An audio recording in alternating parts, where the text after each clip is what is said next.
গত বৃহস্পতিবার 23 জানুয়ারি দিবাগত রাত 11:30টার দিকে আমি বাসার কাছাকাছি ছিলাম, রিক্সা যোগে বাসায় যাচ্ছিলাম। তো বাসার পাশেই রিক্সা যখন থামলো, রিক্সা ভাড়া দিলাম। তো এর ভিতরেই মানে কিছু বুঝে ওঠার আগেই যে একটা অতর্কিত ভাবে দুই পাশ থেকে দুজন লোক আসলো। মানে আমি জাস্ট রিক্সাওয়ালাকেই দেখছি, ততক্ষণ শুধু দুটো অবয়বের মতো আসলো, হালকা একটু আলো একটু কম ছিল ওখানটায়। তো এসেই একজন প্রথমজন এসে এখানে একটা কোপ দিয়েছেন, এটা হয়তো আপনারা দেখেছেন এতে ছবিতে, বেশ কয়েকটা সেলাই লেগেছে। আর ডান পাশে যে আসছে সে এসে ঠিক হাঁটুর জয়েন্টে সে নন স্টপ মানে হিট করে যাচ্ছে। তো আমি প্রাইমারি স্টেজে আমি ছিনতাইকারী মনে করে হাতে মোবাইল মানিব্যাগ সব ফেলে দিলাম, যে ওরা ছিনতাইকারী হয়তো ওদেরকে দিয়ে দিলে ওরা চলে যাবে। বাট আমার যতটুকু স্মরণ আছে যে ফেলে দেওয়ার পরেও ওরা মানে এখানে হিট করছে। তো যেটাকে আমি নিয়ে একটু ডাউট যে আসলে ছিনতাইকারী হওয়ার যদি হয় তাহলে কেন এত এত আঘাত কেন। আর আমি কিন্তু দিয়েই দিছি, আমি তো জানি যে আসলে যেহেতু আমি একজন আর্টিস্ট, আমি আমার ফিটনেস নিয়ে খুব সচেতন। এই অবস্থায় যদি একটা জখম হয়ে যায়, বড় অ্যাক্সিডেন্ট হয়ে যায়, সেটা আমার জন্য একটা হয়তো দেখা যাচ্ছে যে আর হয়তো ক্যামেরার সামনে আসার মতোই হয়তো সিচুয়েশন হতো না। তো এই কারণে আমি ওরা কিছু কোনো কথা বলেও নেই, চায়ও নেই কিছু, ওরা এসে হিট করছে। আমি দিয়ে শুধু বলতেছিলাম যে ভাই সব দিয়ে দিছি, বাট ওরা থামেনি বেশ কিছুক্ষণ। বিশেষ করে আমার এই জয়েন্টে, হাঁটুর ডান পায়ের এই এখানটাতে যে আঘাতটা হয়েছে সেটা এখনো আমাকে ভোগাচ্ছে। 5-6 দিন হয়ে গেল আজকে। হায়ার অ্যান্টিবায়োটিক চলছে, ট্রিটমেন্ট চলছে। তো এই তো এখন অনেকটা ভালো, বাট পুরোপুরি সুস্থ না।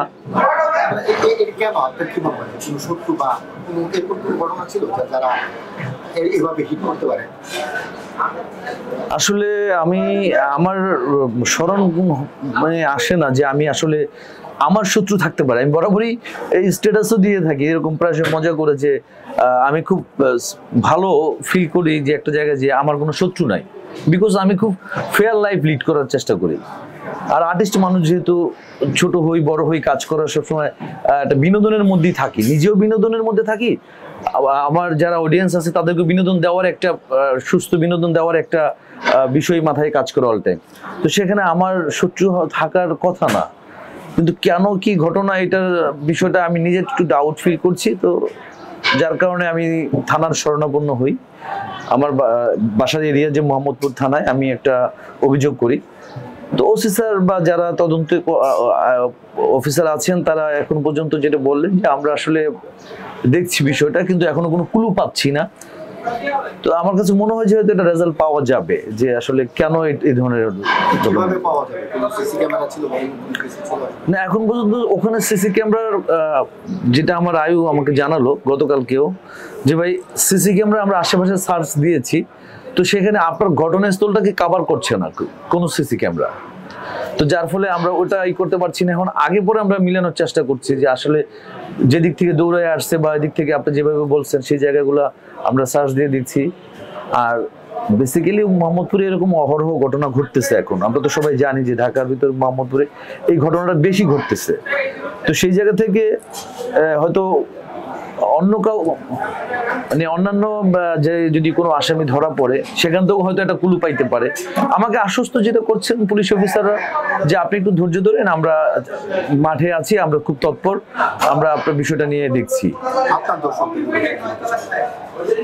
আমি ইতিমধ্যেই ফেসবুকে একটু সুস্থ হয়ে হাসপাতাল ট্রিটমেন্ট নিয়ে আমি একটু সুস্থ হয়ে ফেসবুকে আমি বিষয়টা জানিয়েছি। অনেকেই আমাকে ফোন করেছেন, যারা ফোন দিয়েছেন তাদের প্রতি অনেক কৃতজ্ঞতা, ভালোবাসা। আজকে যারা এই নিউজের মাধ্যমে যারা জানছেন দেখছেন তাদের প্রতি আমার একটা ভালোবাসা থাকবে, এবং আমার প্রতি আপনাদের দোয়াটা রাখবেন যাতে আগামীতে এই ধরনের ঘটনার সম্মুখীন না হই, এবং পাশাপাশি সুস্থ দ্বারা বিনোদনের সাথে থাকতে পারি এবং আপনাদেরকে ভালো ভালো কাজ উপহার দিতে পারি। আমার জন্য দোয়া করবেন। সবাই ভালো থাকবেন, যেই জায়গায় থাকুন না কেন চোখ কান খোলা রাখুন। কখন কার উপর কি হয় কিছুই যদি বলা যাচ্ছে না, অরক্ষিত একটা ব্যাপার হয়ে গেছে।